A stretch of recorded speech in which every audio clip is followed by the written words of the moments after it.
Chevrolet's Inside High School Sports is brought to you by the Houston area Chevy dealers. Visit your nearest Chevy dealer to test drive our award-winning products.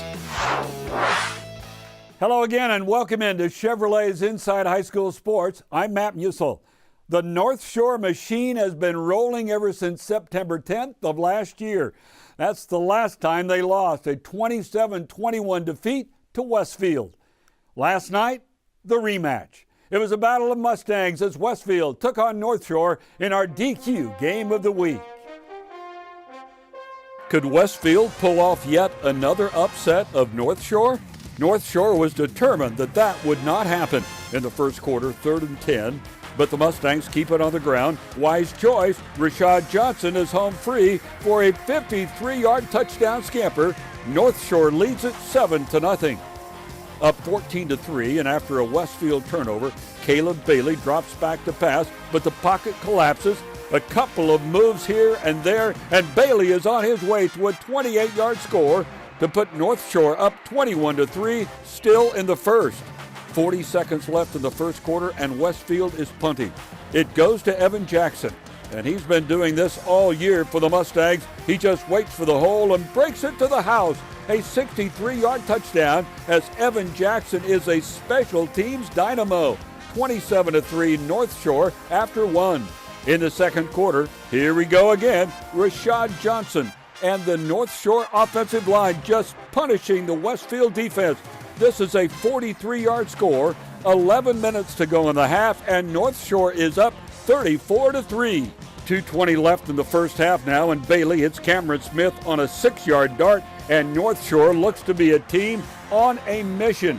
The Mustangs of Northshore down the Mustangs of Westfield, 55-25. Richmond Foster taking on Rosenberg Carey as both teams were undefeated heading into this one.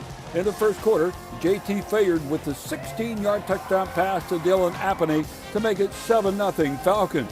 The story of this one was the Foster defense. Terry's Jason Cruz is picked off by Christopher Gore, who rustles around for a short gain, and he's pretty excited. Give this man his flowers, will you?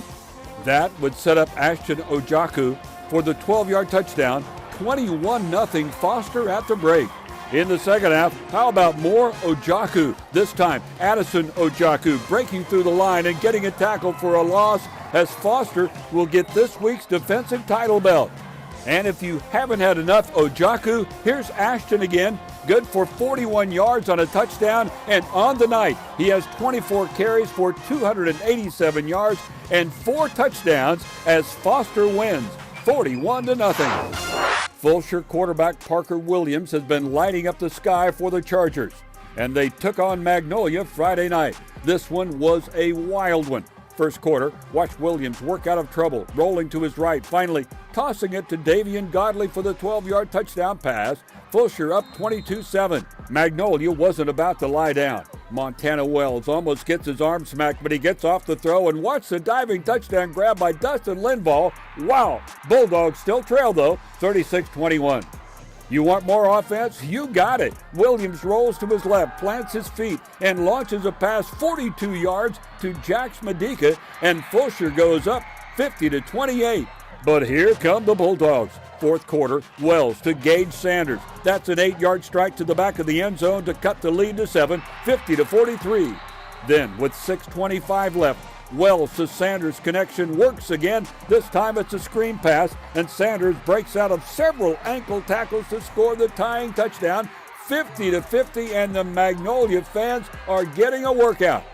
But late in the fourth, Fulshire drives to the red zone, and Joy Mahoney kicks the game-winning field goal. Fulshire wins it 53-50 in an absolute classic. The Woodlands High School is the favorite in 13-6A, and the Highlanders started district play with Conroe Oak Ridge. Down 7-0, the War Eagles tie it up. Larry DuBose goes up the middle for the 6-yard score to make it 7-all. The rest of the game was all Highlanders. In the second quarter, Mabry Matorier goes across the middle to Quanell Farrakhan for a 55-yard touchdown pass play, and the Highlanders go up 21-10. In the second half, Matoyer would run this one in from the 11, 336 yards passing for the junior as the Woodlands score 24 unanswered points, and the Highlanders win it 45-17. It was a tight one at Del Mar Stadium Friday night as Houston Lamar took on Clear Falls. First off, Kelton Weathers fields the kickoff for the Texans, but he gets popped. The ball is loose, and Trenton Lee falls on it for the Knights. That sets up a David Smith touchdown run from the 1-yard line. Clear Falls up 14-0 in the first. Lamar's Kenneth Rosenthal would help lead them back. Here he sneaks it in from the 1 to make it 14-7. Then, in the second quarter, Rosenthal takes it on the 6-yard sneak for the touchdown to cut it to a 1-point game at halftime, but Clear Falls goes on to win this one 31-28 in overtime. What a good one at Straight Jesuit Friday night as the Crusaders hosted Spring.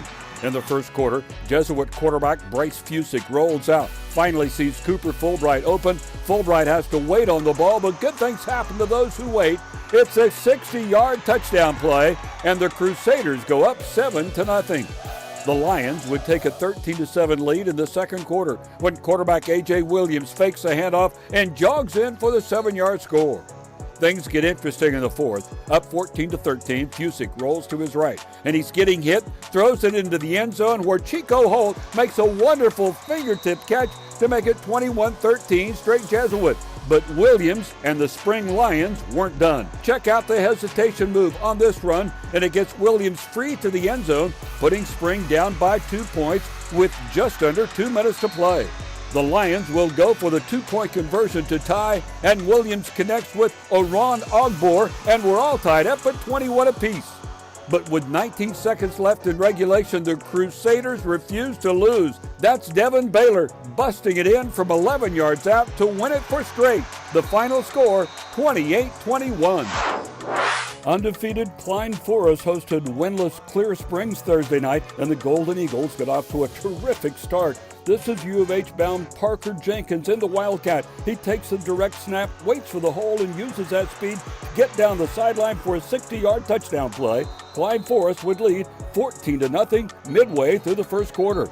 However, the Chargers came all the way back in this one. Down 17-10, Zayshawn Edwards would score 2 touchdowns, including the 72-yarder, as the Clear Springs Chargers get their first win, the final 24-17.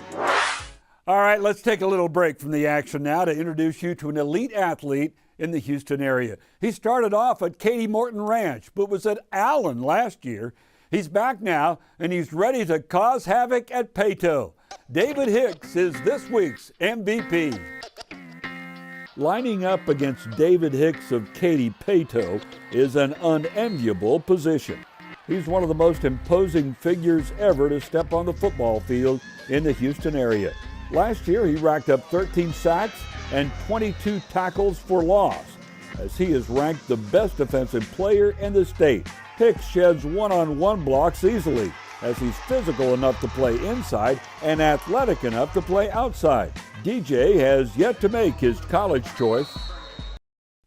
And for his great play on the football field, we are happy to present David Hicks with his own custom-made bobblehead. Obviously, it doesn't have your size, but what do you think of it, DJ? It looked cool. It's pretty cool to get my own bobblehead, so yeah. All right, Paetow is the third school you've played for as you've moved around with your dad's coaching jobs. Is the relocating the past 3 years been an issue for you on the gridiron as you try to pick up the new defenses? No, sir. I feel like defense is like defense, and I've been lucky enough to play in a whole bunch of defenses, so it hasn't been as hard. Now, DJ, there are 4 and 5 stars all over this Panther defense. Do you feel like you'll gel perfectly with this unit? Yes, sir. I grew up with most of these guys, so I already know them. And I feel like we all just connect together in different ways. They make everything feel like home here. So. All right, let's talk about your play. What makes you so dangerous in the trenches? I play with my hands. I play aggressive, and most of all, I play smart. That's really what makes me dangerous. Okay, now you haven't committed to any college as of yet, but being the #1 defensive player left on the board, you have your pick of the litter. What are you looking for in a school? Really, I'm looking for somewhere I can just go in, play, gel with the coaches, culture, stuff like that, really. They tell me you're a big Disney fan. What's your favorite Disney movie and why? My favorite Disney original movie, I guess, would be Let It Shine, because it has a lot of different stuff in it, a lot of rap and stuff like that, gospel, so yeah. All right, thanks for joining us, DJ, and good luck the rest of the way. Yes, sir. When we come back, it's back to the highlights, and our Chevy Spotlight tells us about an offensive lineman who has fancy footwork on and off the field. Congratulations to Chevrolet's Inside High School Sports on 10 years. Thank you.